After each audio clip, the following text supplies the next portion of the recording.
Tonight, we continue our preview of St. Joseph's municipal primary elections that's coming up 1 week from Tuesday. This evening, we look at the City Council's 4th District race, incumbent Russell Moore and challenger Michael Grimm. Here's KQ2's Alan Van Zandt.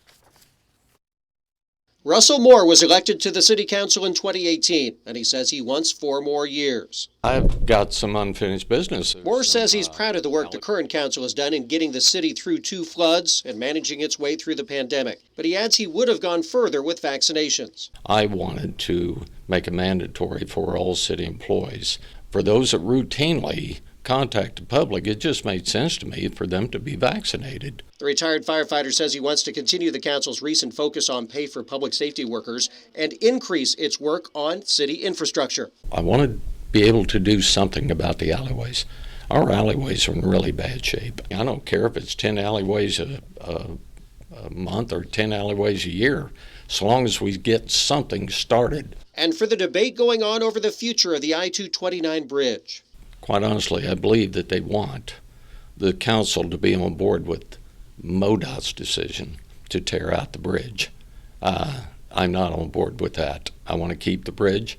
I want to have access to downtown. Often tied to the future of the I-229 bridge is riverfront development. And while there are plans on paper for tens of millions of dollars worth of projects, Moore says he's more focused on taking baby steps with some additions up north by the casino. I would love to see a small marina. I don't want to overdo it. I think you take baby steps when you're dealing with things like that. But yeah, I'd like to see at least a 20-25 boat slip, a marina up there. Moore's opponent, Michael Grimm, says he would not be as worried about riverfront development should he be elected to the City Council. But I don't think riverfront development's going to be on our radar for a long, long time. We're searching to find money to pay police officers. Where are we going to find $90 million?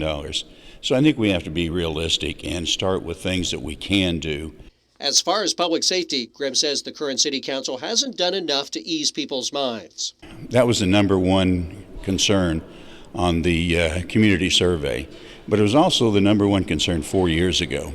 So we haven't made the progress that we need to. In fact, I think we've gone the other way. Grimm says the city needs to look more at what he says are the root causes of crime. It's poverty, it's drugs, it's alcohol, it's lack of jobs, lack of skills, lack of education, and we have to work on that. That's the core of what drives crime. So we have to work on that as a unit rather than trying to break each one out individually. Grimm says city leaders need to act more like a team, which he says hasn't been demonstrated by the current group of council members. We're at a crossroads in a lot of different ways, and I really feel like we need people to make the decisions that have leadership, critical thinking, and the skills I can bring to the City Council.